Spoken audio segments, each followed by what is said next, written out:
Hey, everybody, and welcome to another episode of the Nerd a Day podcast. I'm your host, your doctor recommended dose of nerdiness, Carlos Rodriguez, aka your Nerd a Day.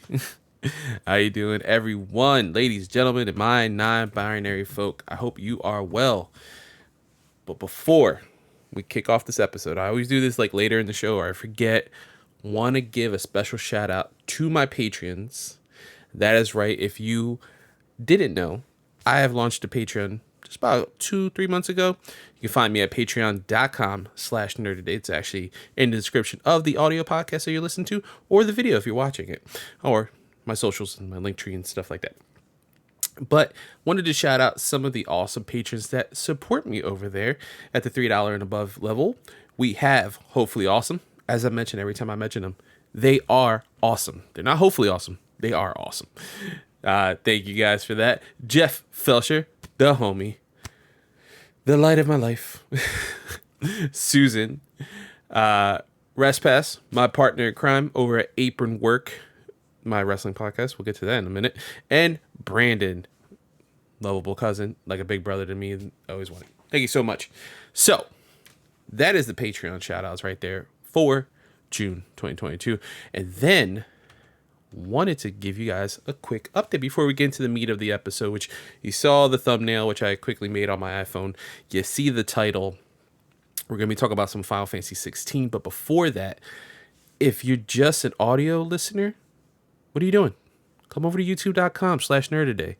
I got some, I was going to say VODs. I was like, I'm so new to this content creation thing. I got some VODs over there. I have me reacting to the Summer Games Fest that Jeff Keighley made. Is it good? It's all right. Are there audio problems? Of course there is. Of course there is. There's me reacting to the PlayStation State of Play as well. Are there audio issues on that one as well? Of course there is. Of course there are. It wouldn't be a Nerd Today podcast or anything I do if there were some kind of weird issue, right? But then I fixed it later on for the Xbox reactions. There's that as well. The Final Fantasy VII, just 25th anniversary celebration I reacted to, that's up there as well. And then a little cutout of me reacting to Final Fantasy VII Rebirth, which we'll kind of talk about in a moment. Not the focus of the episode. I just kind of want to gush a minute again about what we're about to get. But there's all that's been happening over at youtube.com. I've just not been doing podcast episodes. This is the first one I've done in a while, focusing on one topic. I've been doing stuff.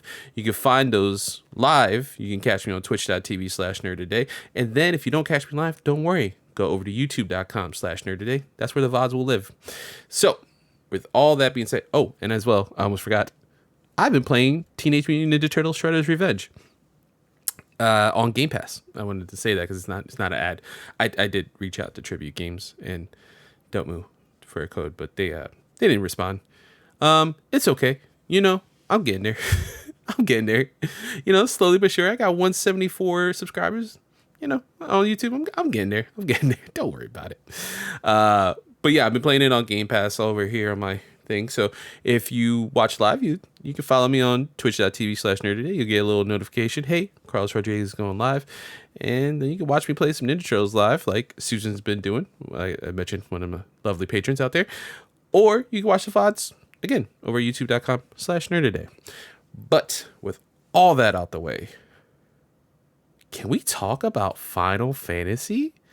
Y'all, Final Fantasy is one of my favorite series ever. And that's usually kind of, I feel like, what a lot of podcast episodes I do focus on. It's like something I love. I give you a little backstory to why I love this thing and why it's so special to me. And then we wax a little poetic about what's coming, what my thoughts are.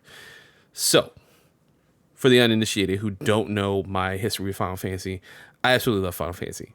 I heard about it growing up. Even knew from a young age, I think because I used to read a lot of EGM, GamePro, tips and tricks, et cetera, and stuff like that. They would have interviews. I knew that the numbering in America was off. Even at that young age, it kind of threw me off. And it wasn't until the PlayStation era, PlayStation Nintendo 64, where I really started really focusing on what games were. Like I have early awesome experiences on Super Nintendo, Genesis, NES, things like that, but it's still limited in what I played. Even though I was at the perfect age to play these things, even as young as I was. Mind you, I am old. I get that. Don't get me wrong. Old man, old beard. I cut the hair, but you can see it's growing back and there's gray there. Don't worry about it. I'm pretty sure I have gray chest hair as well. Yeah, so I I didn't get to play Final Fantasy 3, which was 6, in Japan, 3 marketed in America for whatever reason. There's videos you can watch that stuff about. But it wasn't until Final Fantasy 7 and hanging out with my friends Chris and Brian Weber, shout out to y'all, where I knew about Final Fantasy. I just got a PlayStation, or they had a PlayStation before me, heard about it, saw them play. I was like, this looks insane. Saw Brian play. Like, no, this is like the greatest thing ever, dude. It's insane. You got to get one. If you get a PlayStation, you got to get this game. So I got a PlayStation for Christmas. I got that game like months after, maybe not even months after. I think it was like, cool, Mom, thanks for getting me Tekken 3. I beat it all one night. I have everything. Can I get this game called Final Fantasy with the guy with the sword? Yep, cool. Loved it, beat it, have fun. Did I use a Game Shark? Listen, who am I to judge? Who are you to judge? Who are you to judge? Anyway, I played that, had fun with that, moved on to 8, famously 1999. The only thing that came out that day was Final Fantasy 8, nothing else. Like one of the best Sega systems ever, like the Dreamcast. That is for episode another time, not this time. Anyway, I played Final Fantasy 8 and then moved on to my favorite Final Fantasy of all time, Final Fantasy 9, which has everything you would want from a classic Final Fantasy. Medieval stuff, magic, crystals, knights, summons, and then it has something I didn't experience as a person playing video games and really getting into is humor. Final Fantasy 9 is one of the funniest games I've ever played in my life, and there's a Matrix joke in the ending, which is very topical at the time, to be fair. The cast of characters is great. I love Steiner. Steiner's still probably my favorite character in Final Fantasy. But yeah, I cannot gush more about that. I should. There's rumors there's a remaster or a remake coming out. I'm sorry, there's already a remaster. There's rumors of a remake coming out. There's that NVIDIA leak, and a lot of that stuff has been true. So fingers crossed we get that as well. And I will dive in. There would be a Let's Play series. There would be everything. I mean, I'm going to gush. Like I've been before Shredder's Revenge. By the way, I'm loving that. I haven't reviewed that yet, and that's a different video for a different time. But moving on, 10, loved it. 10-2, highly underrated. I think it's awesome. A lot of people will judge me in high school for playing them. Like, it's a girly game. I'm like, dude, I watch Sailor Moon. This shit's awesome. This is awesome, dude. Are you kidding me? They changed costumes. It's like Magic Girl anime with just badass Pain. Come on, guys. Pain is awesome. God, can't speak enough of that. That's such a great game. Love it so much. Bought 12, never played it. Like, played a little bit of it, but not enough for it to hook. And then just, I don't know what happened. I think my PS2 crapped out and stuff. I'm playing 12 now. The Zodiac Age on you can't see it, but there's an Xbox right here. I've been playing that on Xbox. So going through that. 13 didn't really hit. Again, I rebought it for Xbox because Xbox has awesome backwards compatibility, so I can play that anytime I want. That's here. I want to restart that. 13.2 and then Lightning Returns as well. But then never played any of the MMOs. Didn't get into them, which I feel like if any of the Point of Progress people are listening to this, I'm sorry. I know you guys love 14. Frank specifically. I know he told me, I know he knows like it's hard to get into a lot of like MMORPGs, but there's some Nier content. I love Nier Automata. So there's a correlation. I gotta watch all the stuff for that. Then we got to 15, which came into a special time and place. There was a big gap. Development hell for the longest time. It was supposed to be Final Fantasy versus 13. Yada yada yada. Finally came out 15. Love it. Love the direction that it went to. Love the Luminous engine, and I'm really stoked. I've mentioned this off air to people in Discord and stuff like that. I'm hyped for Forspoken coming out because that's the next game from the developer specifically of Final Fantasy 15. Just like to see what they do with like not tied down to a big IP. Gary Whitta wrote some of it. I think Amy Hennig might have worked on it as well. It's crazy, guys. Come on. So excited for Forspoken. Everyone should get hyped. Come on. Come on, guys. Anyway, now, last year we got the announcement of Final Fantasy XVI with the first teaser trailer. Now, a couple weeks ago at the PlayStation State of Play, you can see my live reactions to it, but we got a new Dominance trailer. I believe that's what it's called. Let me check my notes right here. I'm looking. Yeah, Dominance. There we go. The Dominance trailer for Final Fantasy 16 that kind of showed more of the world, some of the battle systems. And then today, just a bunch of news outlets got to, I guess, talk to the producer. Yoshi P he's quickly called with the Final Fantasy 14 community. Because he's producer and director of 14. And kind of the Realm Reborn stuff. He did that and moved on to where we are now. Final Fantasy 14 was. A bunch of different articles came out. So I have sources. You'll see them in the link below. The audio and video podcast. We have Game Informer, GameSpot, and IGN. I picked some stuff out of them, and I just want to kind of talk about them. But before we get into the meat and potatoes, yet again, because I said that before, I'm talking like a mile a minute. I'm just hyped. I'm just hyped about Final Fantasy. I love it so much. Ladies and gentlemen, my non-binary folk out there, we're about to get, like, for my JRPG loving heart, possibly the greatest 12 months, depending on when stuff comes out, possibly the greatest 12 months for a JRPG fan that happens to love Final Fantasy. Like, this December, as confirmed with the Final Fantasy VII 25th celebration, 10-minute broadcast, we are getting Crisis Core Reunion, I think it's called. It is a remaster for modern consoles of Crisis Core Final Fantasy VII, which is Zack Fair's origin story. You kind of get more about him, his time as Soldier. You get to see Cloud. For a lot of people who haven't played original Final Fantasy VII, because Remake 7 is a big thing, you get to see more about Cloud's backstory and what it really is. So there's stuff. It has like a unique gameplay mechanic with like a slot machine thing. I remember I never got to play it, so I'm really, really hyped for this. Definitely gonna try to make it a day one purchase if I can. Unless Square, what's up, man? How you doing? My name's Carlos. I do nerdy podcast stuff. You wanna just kind of hit me up? That'd be pretty cool, man. Just saying, big old nerd, like physically and like emotionally, just a big old nerd. Spiritually as well.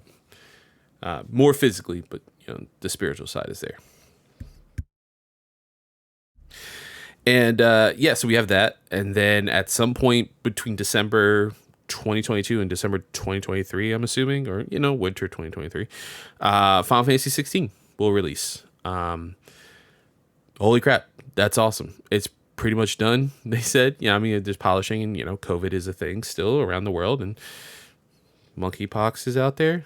Hopefully it does not spread into some kind of weird super virus where we're stuck in our homes again. Like to not fear for my life a lot. Anyway, we have that on the horizon as well. And then by the end of, it says winter 2023, or was the trailer is obviously to give a little gap. We have Final Fantasy VII Rebirth, which is the second part of this new trilogy, kind of exploring the new space of Final Fantasy VII. Spoilers real quick for Final Fantasy VII Remake. It's not a remake. It's not. And thanks to Imran Khan for blowing my brains out for that one. It's technically Final Fantasy VII : remake. Because they remake the universe in that game. It's all new. Anything's on the table. People who died can live. People who lived can die. But now we know there's 3 games in the series, Remake, Rebirth, and then we'll find out later down the line what the third title will be called. But that's it. That's like 12 months possibly of like the greatest time in our little nerdy hearts. And guys, I cannot be more excited. I'm so hyped. It's so cool. Anyway, so with all that, all my little nerdy Final Fantasy this year of Final Fantasy that we're about to get and all the craziness that goes in there. Let's talk about some of the things I picked out from these little articles here. And I'll be citing who wrote the article, links to the articles down below, as I mentioned, and some things that kind of caught my eye with their speaking to Yoshi P. So we have first Final Fantasy 16 preview, an interview with Naoki. I hope I don't butcher your name, sir. Naoki Yoshida on icons, which are the summons. That's what they're called in Final Fantasy 16. Boss fights, and when was still more from Game Informer's Wesley LeBlanc. Wesley LeBlanc says Final Fantasy has a history, or I'm sorry, asks Yoshi P. Final Fantasy has a history of experimenting with different combat systems, and the new mainline entries and Final Fantasy 16 seems to be doing the same, with probably the heaviest emphasis on action in the mainline series yet. How did the team arrive on this style of combat, and what's it like seeing it come to life by way of combat director Ryota Suzuki, and in quotations, a designer who's credited with credits include Devil May Cry 5, Dragon's Dogma, which I have no context, I've never played that game, and Marvel vs. Capcom 2. Y'all, I never played Dragon's Dogma. I'm happy for y'all. Marvel vs. Capcom 2 is probably one of the best fighting games ever. I have super fond memories. I played that in the arcade way too much. I had a small little rivalry in Atlantic City arcade over a day with this one girl. I think we were even. I'm pretty sure. I'm pretty sure she either won our like best of 5 or she or it was like even somehow. Like I don't know, we double KO or something. Great. It was a great time. Owned it on X. Well, I got to play it a lot on Xbox when I could work at GameStop. That hellhole. Devil May Cry 5, great return to the series. Awesome game. And the combat in that's insane. So we're about to get like one of the craziest like combat Final Fantasy mechanics ever. Like I think we can see that in the Dominance trailer as well. I'll link that about down below if you want to watch it. It's like health bars. It was like summons fighting each other. Like it's gonna be insane, guys. Insane. But Yoshi P goes on to answer Wesley LeBlanc and say, you asked me about the direction with the combat system. And so to answer that, in order to continue to overhaul the overall evolution of Final Fantasy series, we decided that rather than building on past Final Fantasy's battle systems, that we instead shift our focus to one real-time action. And so once we had the concept down that we're going to in this direction, it made it easy for our director and our battle director, Ryota Suzuki, to take the reins and bring something that was truly action-focused. For the battle system, we're not only giving the main character Clive an arsenal of powerful attacks and abilities based off of these traditional Final Fantasy summons, but we're allowing him to cycle through those attacks in real time, to deal those attacks in real time. This allows for powerful combinations and smooth, stylish gameplay that both look and feel great. An example of this is like you saw in the Dominus trailer, where you have one of Garuda's abilities where you lift the enemy up in the air, and while they're in the air, Clive can switch to the Titan and use the Titan abilities to pound the enemy to the ground. This kind of seamless switching and swapping of actions and chaining them together to create these unique combinations are all up to the player's different playstyles. That's a lot of room for customizing these types of builds that Clive has, and the player finding a build that matches their playstyle is one of the fun things about the action system we have.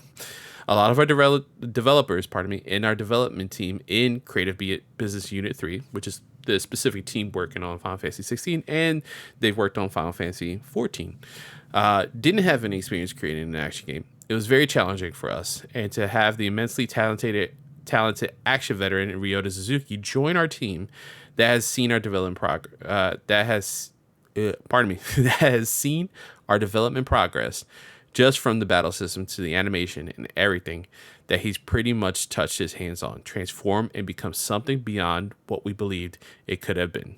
We're really, really happy to have him, and we're blessed. That's a whole big word thing, but I want to pick apart something that Yoshi P says right there, right? And we're specifically talking about Ryota Suzuki coming in. As I mentioned, he worked on Devil May Cry 5. And if you played those games, with specifically even Dante and stuff, Dante, Nero, and V, you use like different demons, but there's a button you could switch.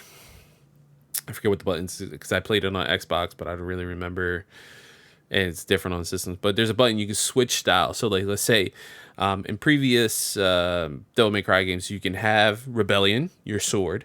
You use that to do some like stylish combat, and then hit the button, switch it over to like his nunchucks, do all the nunchucks, and then switch, and then like, it builds up a meter. I haven't seen that in the trailer. Like, there's like a meter, like obviously no stylish thing, because this is like kind of a dirty, grimy, down to earth, like as much as it can be Final Fantasy. But you get a sense of that in like the quote right there, right? When he mentions Garuda's abilities, like where you have one of Garuda's abilities here, where you lift the enemy up in the air, and then while in the air, Clive switches to Titan and uses the Titan ability to pound the enemy to the ground. That's something you would see in Devil May Cry. Switching like using Rebellion to like uppercut somebody with the sword, jumping up, and then switching to Ebony Ivory and just shooting them down or something like that. That's what we're gonna expect from here, and that like it excites me so much.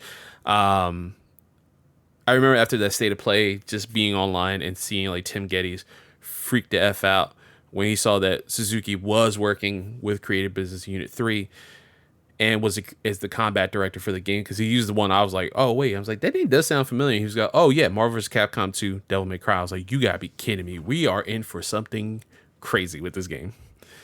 So that's what, from the Game Informer article. Again, the whole interview is really awesome. You guys should read it. It'll be linked down below. Next one we're going to move on to is Final Fantasy XVI producer reveals new details on summons, party members, and why it won't be a Final Fantasy theme park. This is from IGN's Kat Bailey. And one of the quotes we have here, she says, "We didn't want to." Oh, I'm sorry, not Kat.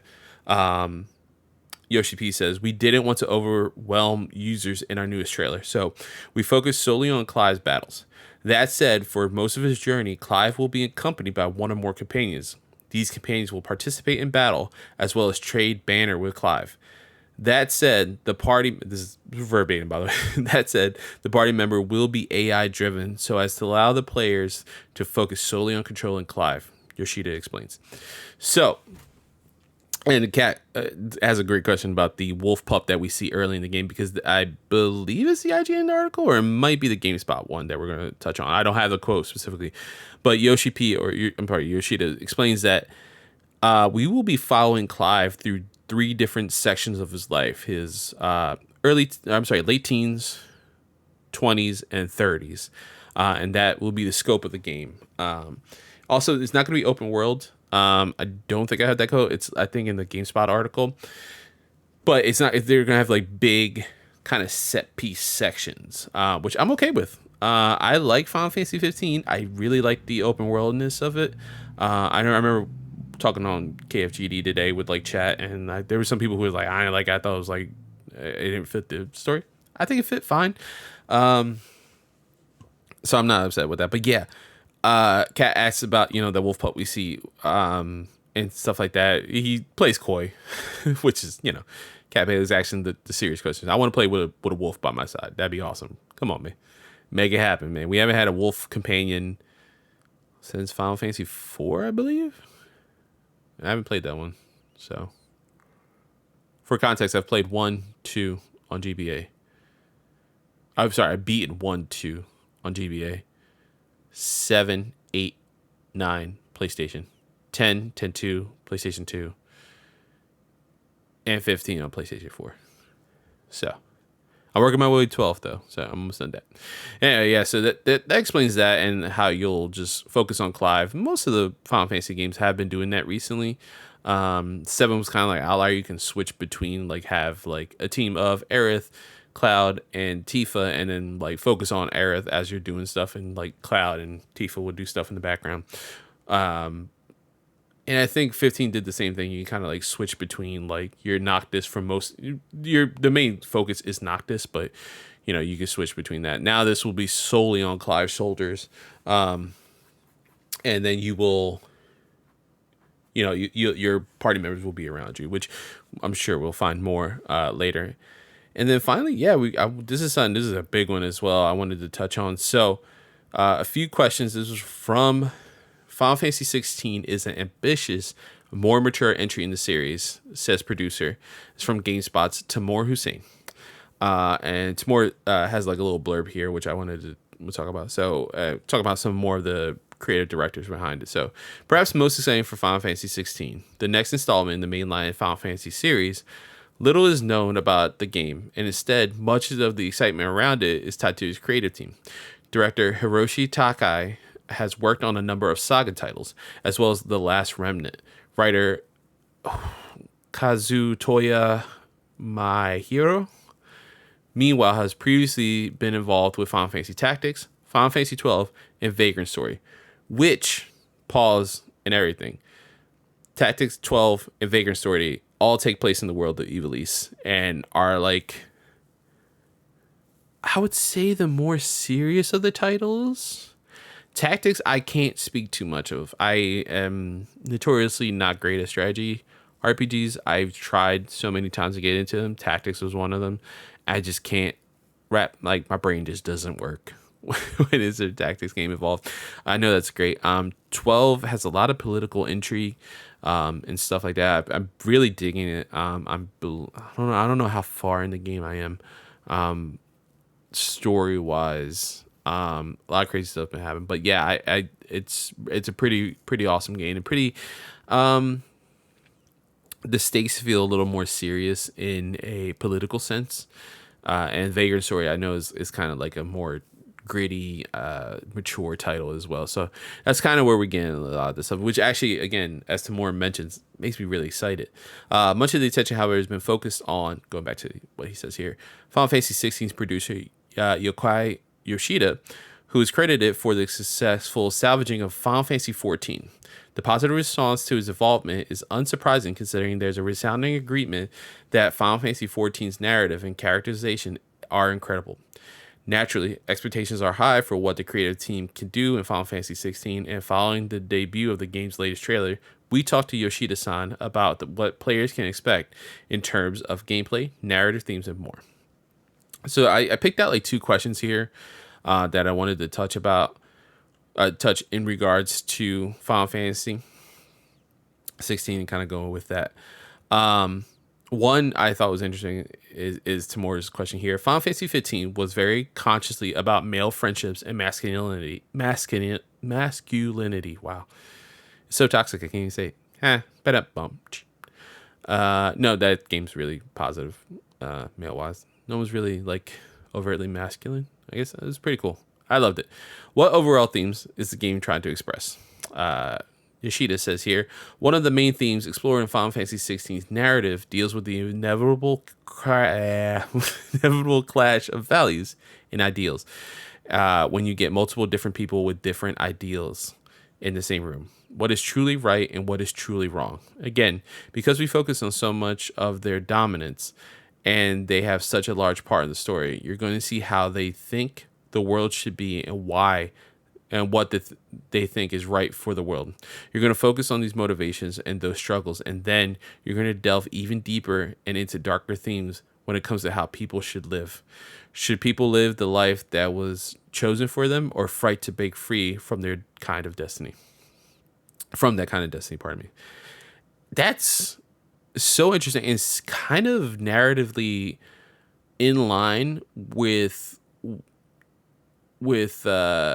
Kazutoya's like Tactics 12 and Vagrant Story. Like having that, those themes are kind of prevalent in those. Like I did mention the political intrigue with Final Fantasy 12. There's like I don't want to say Game of Thrones because some people think negative and some people might think too highly of it, but there's a lot of, political intrigue. Like what's this country doing? What's this going on? And that's what I find refreshing with Final Fantasy 12. Also, the game system is pretty cool. Seeing like an early version of it, which would be implemented later on in different games. It's cool. It's pretty decent.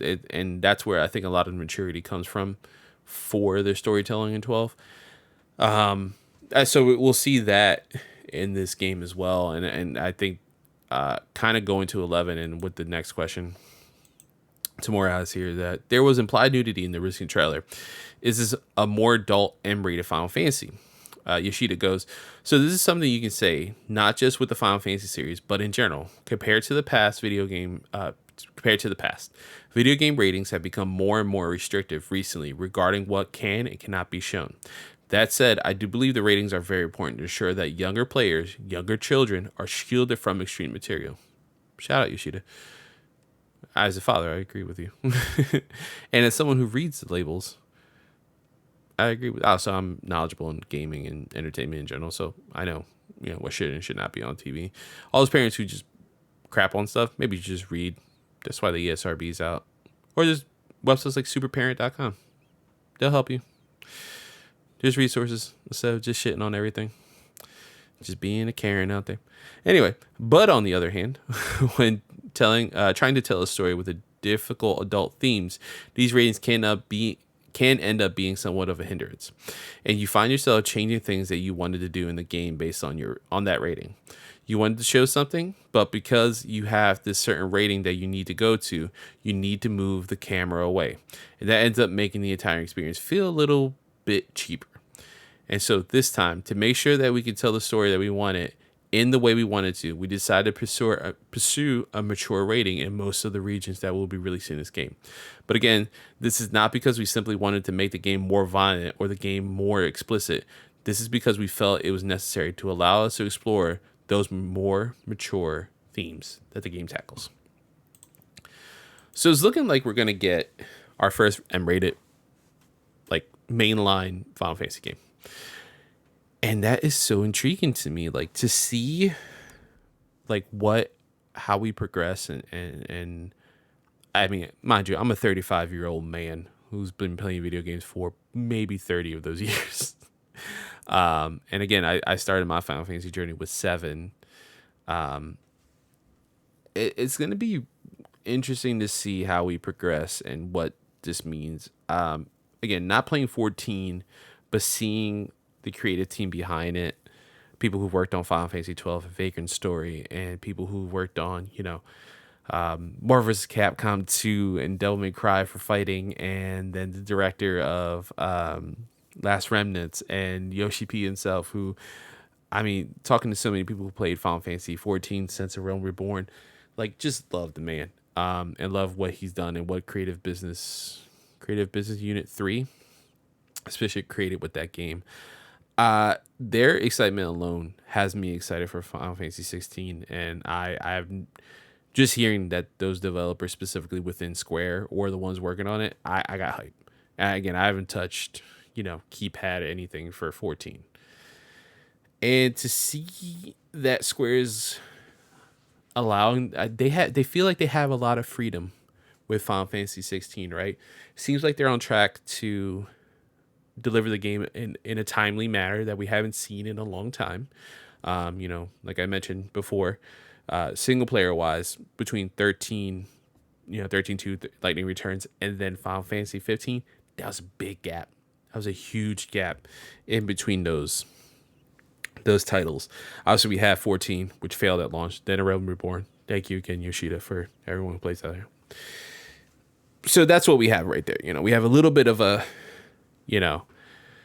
time. Now it seems like a quicker turnaround from 15 to now. A little more in line to what we were experiencing before. And then, they seem to have a lot of creative freedom within Square Enix to kind of craft and tell the story that they want to in the context of a mainline Final Fantasy game. And to get the go-ahead of making it a mainline Final Fantasy game. I remember when Forspoken was first announced, I thought it was a Final Fantasy game. I was like, oh, wow, we're going crazy with this one. It's not, obviously. I forget the name specifically of the development team. Obviously, they're making their own IP with that, which I'm excited about. But I'm beyond hyped for this game. Like, obviously, seeing what they did with Final Fantasy VII Rebirth, what changes story-wise now after breaking with Fate. Spoilers for Final Fantasy VII. With breaking with Fate there, what changes, what happens with that. That's very, very exciting. Get to play Crisis Core again, gonna be really excited for me since I've never played that game. But 16 is the one. I've been saying for a long time. 16 is the one I have most excited for. I think I would say in 2023, even with Final Fantasy VII Rebirth coming out, Final Fantasy 16 is my most anticipated game of 2023, hands down. I don't think that's too surprising. Even if God of War slips from a rumored 2022 fall and it goes to 2023, I think 16 is still going to be my most anticipated game. So I would like to know what you guys think down below, or tweet at me. You can always tweet at me. I don't have the glasses for it. It's my black pair. I have them. You can always tweet at me at nerd_a_day. Also keep people informed over there with, what I'm working on. If I'm going live on twitch.tv/nerdtoday, if you want to give me a follow over there, click that little bell icon, get a little notification when I go live. Again, I'm working through my TMNT Shredder's Revenge playthrough over there. And, anything, I'll react to stuff, whether it be like a state of play or anything like that over there. Unless I'm teaming up with somebody. I have some fun things I want to work on in the horizon for youtube.com/nerdtoday. As I mentioned, the VODs would be on there. The Twitch VODs would be on there. If you don't get to catch me live, you can catch it on there. And then as well, if you want to throw me a couple bucks, at least Nerd Today wise, give me a shout out. No money, don't worry. You'll still get all this stuff, and you can just support me by liking, sharing, subscribing, all that jazz on audio, video, Twitch. But if you want to throw me a couple bucks, Twitch, patreon.com/nerdtoday. And then if you made it through this whole episode, love hearing me talk nerdy about video games and stuff, and you somehow, listen, if you like JRPGs and you somehow don't like wrestling, I don't understand. But I'll give AEW a try. And if you like wrestling, or if you don't and you just want to hear me talk about wrestling, I have another podcast. Go on YouTube, search Apron Work Podcast. You see my little cartoon face on there with my buddy RestPass. We are on a little bit of a hiatus. We'll be back. Obviously, we have some huge stories to talk about with, Vince McMahon and stepping down temporarily as CEO because of allegations. Yeah, I'm going to be real spicy on that one when we come back and talk about that. But yeah, we're working on some stuff on Apron Work. We're on a little bit of hiatus, but we'll be back on there. And yeah, man, till next time, you guys are awesome. Guys, we're about to get the best year of Final Fantasy, I think, ever. This is so hype. I love it. I love it.